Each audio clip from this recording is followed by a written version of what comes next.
Hey everybody, Goosebumps or Dummies here, and today I'm going to be talking about 5th grade zombies. This is the 14th Goosebumps Slappy World story, and has gotten a notable reputation for having a weaker final part of the book, at least according to many people. And yeah, today we're going to see how I land on it in my review. And might I say, this is probably one of the coolest cover arts I've seen from Slappy World. Absolutely top tier. The zombies look pretty creepy. And funny enough, if I had a nickel for every time Stine wrote a story about, zombies and school, well, I'd have free. And it isn't a lot, but it's weird to happen 3 times. If you don't recall, we have Zombie School and GYGs and Why Quit Zombie School and All of Horrors, and this one. So yeah, let's see how I land on it. Blurb for now. This is Slappy's world. You only scream in it. When city kid Todd Coates moves from Queens, New York to live on a Wisconsin farm for a year, he's in for more than just hanging out with his cousins Milla and Skipper. Strange things begin to happen all around him, but Todd is the only one who sees them late at night in the cornfields. Todd is convinced there is something of undead variety out there. We'll be able to prove it to his classmates before school gets dismissed permanently. Funny enough, for a school-themed book, this came out in the summer of 2021, I think. And as for the story, I actually think it's very good. I'm not even kidding. Just one of my hot takes. I actually really like the story. And I even like the back half, which people are kind of like on, That's where this book gets most of its hate. Yeah, I like this book all around, even if I have some issues with it. Crucify me.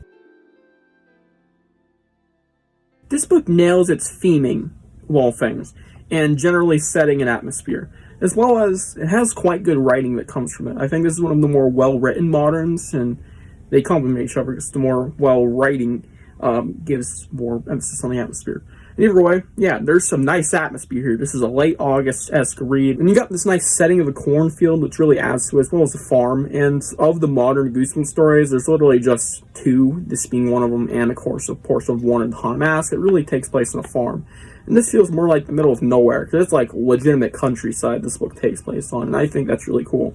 And then you get to the back-to-school vibes and theming later on, and it's really nice. I think Stine nailed it here. There's some nice gross scenes, and pretty creepy scenes as well. Gross scene being the bus scene. That is just... yeah, that's a tough one to read. It's pretty gross. And there's the cornfield scene where this kid believes there's someone standing right behind him, because he even feels the breathing on his neck, I believe, which is just horrifying. Then he turns around, no one's there. And they just fucking up and vanished. Yeah, pretty unnerving scenes, which again complements setting, because it's a cornfield. How often you see that? It's pretty cool. And yeah, this is quite an enjoyable book with some solid-ish characters. I think the best one here is Skipper, since he does have a bit of character development in the story. And yeah, I think the climax is definitely overhated. And the ending is quite dark, we'll say that much. But we'll have to see where I land on it in the downsides.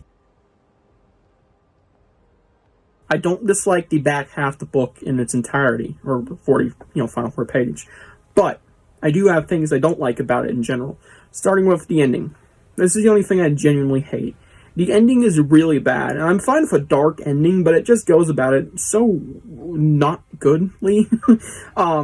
Basically, this kid is surrounded, and he has to light these crops with a lighter because they're all dry as shit and they'll light easily. And he fails because the lighter's not working. And zombies get him. Literally, that's the ending. And that doesn't piss me off in itself. It's like, that's a dark ending as long as it's funny and fun. It's not very funny. In fact, it plays it off like a big joke that this kid's dead. I'm not even kidding. He wants to be part of the zombies band because it's kind of built up throughout the book that he wants to be part of them, play with them. Because he got this present, I believe. I think he plays an instrument. So it's just like, why? Why? The stupidest ending I've ever seen. And it's kids' horror, I know. It's supposed to be goofy, but it just doesn't fit there. Even for the goofier final bit of the book.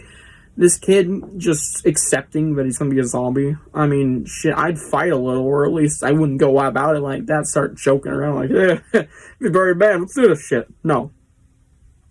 It's stupid. Just not very funny, and it's an eye-roller ending, you know what I'm saying? It's really bad. Other than that, though, I don't really hate anything, and I do have another issue with the back half of the book, final 40 pages.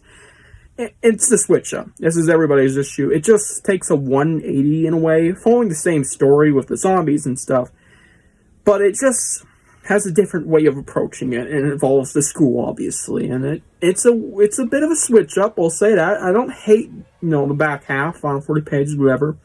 But I don't really like that it switches up that much. I think we could have kept consistent with tone, and that would, been better for the book. But either way, tonally, the shift is just kind of abhorrent, and I don't like it that much. But either way, it's not unbearable. And now for my final issue, you gotta believe me stuff. It's in this book. It's very notable. It is what it is. It's a trope that I don't like. As well as it was me the whole time shit. That's also pulled in here. So yeah, typical tropes that you just don't like. And yeah, this isn't a terrible book, and I think it's quite overrated, because it's one of the most enjoyable moderns I ever read in a long time, at least. But here we are. People don't like it that much. And now for my rating.